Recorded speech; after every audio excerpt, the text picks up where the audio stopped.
So the final nail in the Rock Hill team facility fiasco has been put inside the coffin, and there's no more of that. And in today's video, we're just going to discuss mainly how I feel, but also how you guys feel as well. You're listening to Money in the Bank. I can only speak for me and me only as a lifelong fan. I haven't felt this low about this team probably since 2010, honestly, and that's the 2-14 season. And the reason why I say this is because, now I'm a fan that's been through a lot, seen the highs and the lows, and I'm a lot more intuitive about what's going on. I know a lot more about what goes on behind the scenes. Not as much on the business side, because some of that is just billionaire business. I don't know nothing about that. But strictly from a perspective of, just how it looks, how are things being perceived? And it's been perceived as ineptitude of the David Tepper regime since he stepped foot in Carolina. Again, we've always talked about lack of direction, but just then right now, this is a lack of enthusiasm around this team. You're talking about a team right now that has not had a winning season since he's become the owner in 2018. Pressing us on believing in a coach that hasn't shown growth in the last 2 years. Even getting a soccer team which showed promise. The soccer team literally came to the city and injected life into this area. People were excited. People were excited about how they performed. They performed admirably in their first season. And you firing the head coach there. Well, and I don't know if he had anything to do with that, but just the overall morale of this place, man, and the overall morale of Panthers fans. I can't speak for everybody, but from the ones I've talked to and the ones I've seen, it's not very high. Look, there's always the hope in the spring for every NFL team that this year may be the year that we break through or that we figure it out. But I think the issue for us isn't strictly about football. It's about what's going on behind the scenes and who's the head honcho in decision making. And when you don't trust that guy, you don't really have much to really go off of. Like I can imagine being a Defenders fan. Well, was it Defenders? Is it Defenders or Commanders? I think the Washington Commanders. Imagine being a Commanders fan and Dan Snyder being your owner. Whatever hype you can build on the field can usually nullify what's going on in the background. But when the on-field product isn't matching up and the off-the-field issues start to loom bigger and bigger and bigger and hover over your franchise, it's hard to have hope coming in most seasons. I mean, I hate to call the guy a bad owner because I want to believe that he can turn this thing around. But he hasn't seemed to build very great relationships across the board here in the Carolinas. I think, he was a guy that came in and preached change and preached wanting to do more with this area, make it a elite type of area, a place where they can host big events like the NFL draft, like the Super Bowl. He wants to bring that here.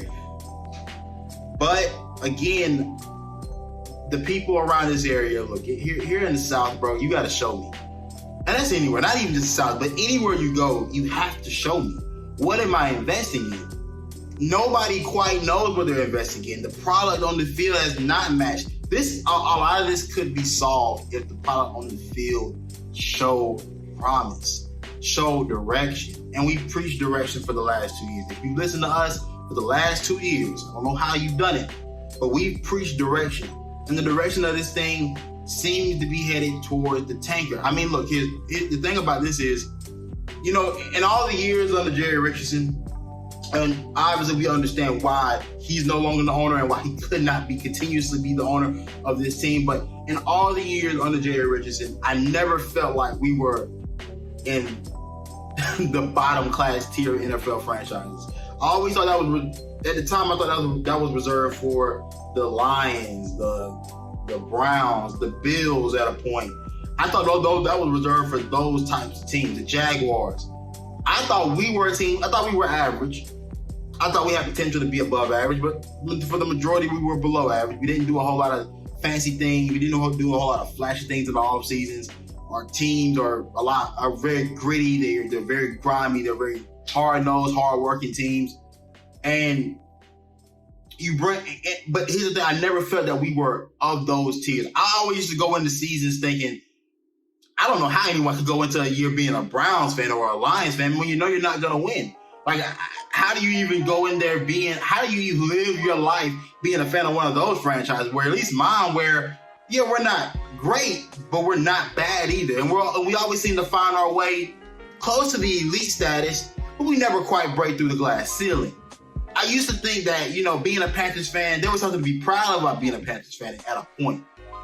Here lately, I look at those teams, I look at us, and I'm like, it's like the Spider-Man meme. You just point, and you just like, damn, that's really us now. At a point we used to always think that, we're not that bad. We're not that horrible. And it matters when you talk about your team to other fan bases and to other people that you know.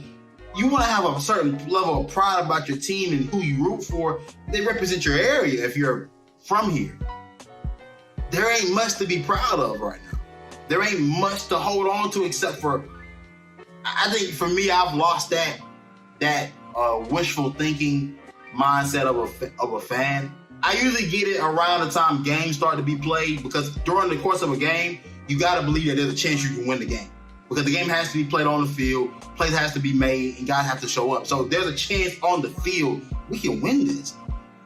But in the spring, I've kind of lost that wishful thinking mindset. And I want that back. I want us as a fan base to have that back.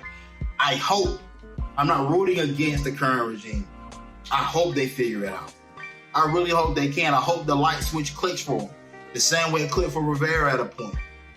The same way John Fox had it figured out and couldn't always sustain it. I hope it clicks. I really do. I want to be a team. I want to be a fan that's proud of his team again. I think we all deserve that. I think that's what we should all want. But this has been Money in the Bank. I'm your host, Shanti Stewart. Be sure to like and subscribe to the YouTube channel and follow us on all our social media platforms at P1N_network and Panthers Nation. And with that being said, I'm out.